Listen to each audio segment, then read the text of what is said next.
Direction la Côte d'Ivoire, présidentielle d'octobre 2020, le Royaume-Uni envoie un message d'urgence à Alassane Ouattara et à l'opposition. Pour plus de détails, après le générique. Avant de commencer, abonnez-vous à la chaîne et activez la cloche de notification car cela va vous permettre de ne plus manquer les prochaines vidéos. Let's go!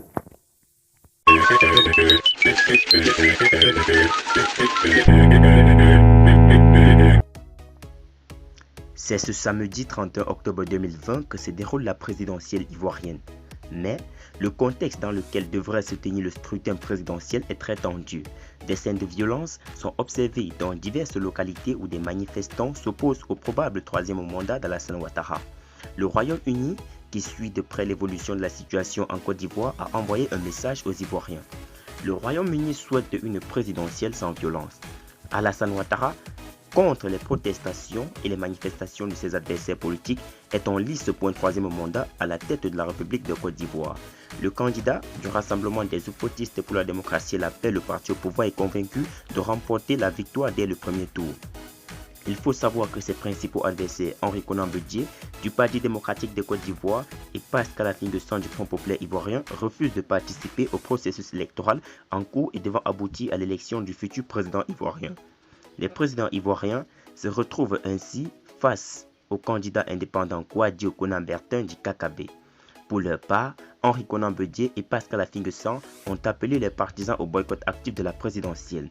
Les deux opposants exigent le retrait de la candidature d'Alassane Ouattara, la dissolution du Conseil constitutionnel et de la commission électorale indépendante, mais également la libération des prisonniers politiques ainsi que le retour au pays des exilés à leur tête de Laurent Gbagbo, Charles Blé Goudé, Noël Akossi-Benjo, Guillaume Kiba-Fauré, Soro.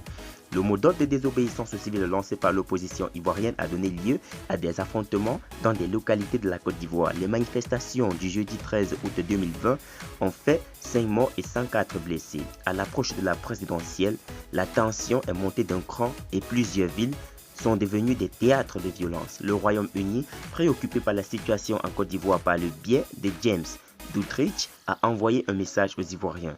Alors que la Côte d'Ivoire se rendra aux urnes le samedi 31 octobre, nous exhortons toutes les parties à faire en sorte que les élections présidentielles se déroulent de manière pacifique et crédible. Le Royaume-Uni est un ami de la Côte d'Ivoire. La Côte d'Ivoire est sortie du conflit en 2011 et contribue désormais à la paix et à la stabilité dans la région de l'Afrique de l'Ouest.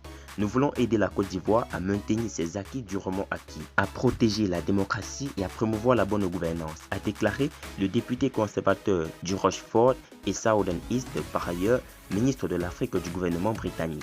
Nous sommes préoccupés par la violence et les pertes en vies humaines en Côte d'Ivoire à l'approche des élections de cette année. Des nouvelles violences au cours des dernières semaines ont exacerbé des inquiétudes. Nous exhortons les autorités ivoiriennes à veiller à ce que tous les décès et incidents violents liés aux élections fassent l'objet d'une enquête appropriée, a ajouté le politicien britannique.